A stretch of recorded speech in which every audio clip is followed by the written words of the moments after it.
A dica literária de hoje é o apaixonante O Amor nos Tempos do Cólera, do colombiano Gabriel Garcia Marques, que, para quem não sabe, foi Nobel de Literatura em 1982. Esse livro aqui foi publicado um pouco adiante, em 1985.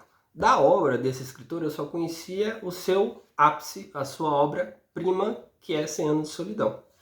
Porém, ao lado dela, essa aqui também é tida como uma de suas principais histórias. Bom, vamos entender do que se trata. Bom, ela se passa, como pode se esperar, na terra natal do Gabo, na Colômbia, em Cartagena. Ao contrário de Macondo, em 100 Anos de Solidão, um povoado no meio do mato, aqui não, aqui o amor nos tempos do cólera acontece em uma cidade já com adensamento populacional maior. E do que se trata, afinal de contas, essa história? Bom, começa de uma maneira trágica, com o suicídio de um imigrante de guerras, o Jeremias. Ele tem uma concepção peculiar, segundo a qual ele estava ali com seus 60 anos de idade. Depois dessa idade, para ele não vale mais a pena viver. Então ele tira a sua própria vida. Quem nos conta isso é um amigo dele de partida de xadrez, o Dr. Juvenal Urbino, que é um médico também com mais de 60 anos. Essa época ele estava com 80 anos e jogava xadrez com o Jeremias. Nesse primeiro momento, como o Gabriel constrói muito bem, na minha interpretação, todos os seus personagens, sejam eles secundários ou principais, a gente é levado a crer que a gente vai ser apresentado a história do Dr. Urbino, que é um médico, o mais aclamado, o mais prestigiado de toda a cidade, rico, né, bem visto ali pela nobreza da época. Mas não, a gente vai perceber logo adiante que é muito mais, a história diz muito mais a respeito da esposa do Urbino do que sobre ele mesmo. É a Fermina Daza. Aquela época ela tinha já 72 anos de idade. O que acontece? A narrativa ela não é linear. Aqui, nesse início de história, o Urbino tem 80 anos, a sua esposa, a Fermina, já tem 72. E aqui há um acontecimento com a morte de alguém importante para a história. A narrativa corta e volta 50 anos no tempo. Então a narrativa ela não é linear, o tempo não é cronológico, ele volta a um longo flashback de 50 anos. E a gente vai perceber que a história é muito mais sobre a Fermina e uma outra pessoa, o Florentino, do que sobre o Urbino. Então, a gente vai conhecer gradativamente a história da Fermina, que se casou com o Urbino. Paralelo a isso, a gente vai ver também a história do Florentino. A gente descobre que antes da Fermina se casar com o Dr. Urbino, ela teve uma espécie de romance com o Florentino. Em um dado momento, inclusive, a relação entre os dois parecia tão forte que o pai da Fermina saiu com ela em viagem pelo interior do país para que ela esquecesse o Florentino e impedisse assim que eles se casassem. Essa viagem durou mais de 3 anos, depois eles voltaram. Em um dado momento, a Fermina percebe que aquele sentimento que ela tinha pelo Florentino foi uma ilusão. E ela acaba se casando com o Urbino. Porém, o Florentino nunca deixou de amar a Fermina. Né? E esse é o bacana da história. Né? São 50 anos de vidas que seguiram seus caminhos paralelamente, mas o sentimento por parte do Florentino nunca cessou. Né? Inclusive dá para fazer um paralelo aí entre o cólera, que é o que dá título ao livro, né? O Amor nos Tempos do Cólera, que era uma epidemia muito severa que matava muita gente. Então, um paralelo entre a doença, entre o cólera e o amor.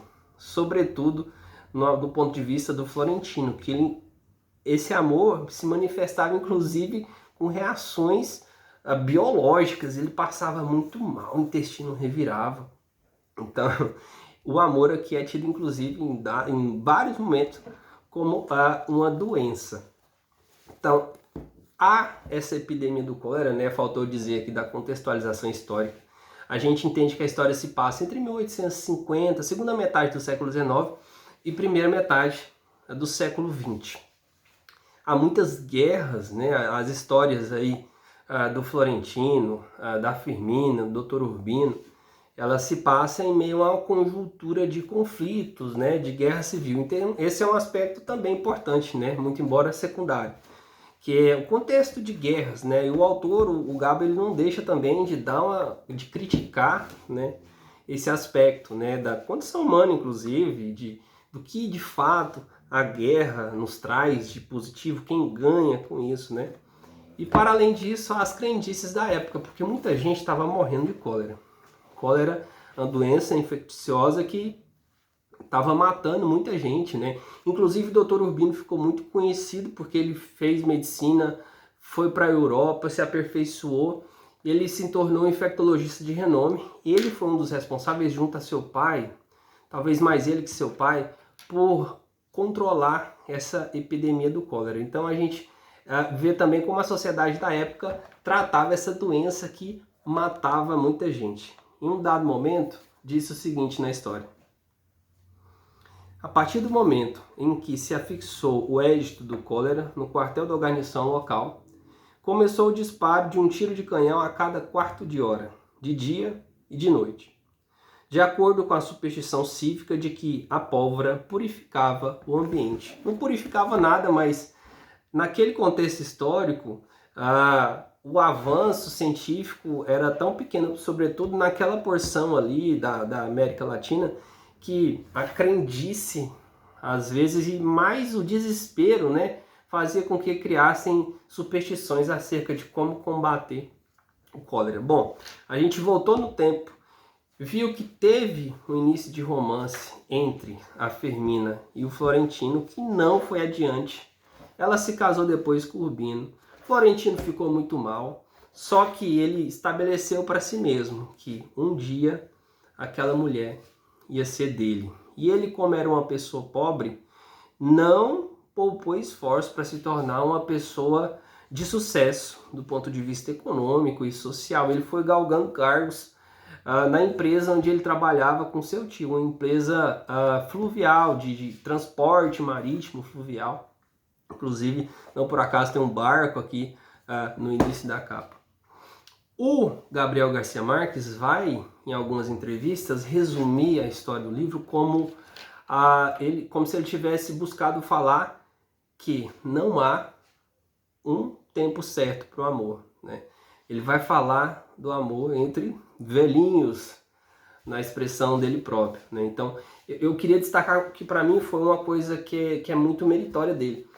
Nesse livro, o roteiro, né, além da quebra, né, cronológica, mas sobretudo a originalidade da história que o Gabo contou aqui. E o final para mim foi arrebatador, foi a melhor parte, inclusive, né? Quando a gente está voltando o tempo, vendo o que o Florentino estava fazendo durante 50 anos ali, esperando a Firmina, o que ele estava fazendo. Para mim, ficou um pouco devagar, lenta, mas quando chegou no final teve reviravolta, ficou uma coisa meio poética, né? E por falar nisso, é importante dizer que nesse livro aqui não há aquele realismo mágico das borboletas amarelas, né, que a gente vê em Macondo, mas isso não retira o fascínio da autenticidade dessa história, que eu achei muito interessante, sobretudo em uma época que a gente vê um padrão de história, né? Começo, meio e fim, uma reviravolta, depois fica tudo bem. Então, não é nada previsível, né? E esse é um dos grandes motivos pelos quais eu indico para você O Amor nos Tempos do Cólera, do colombiano Gabriel Garcia Marques.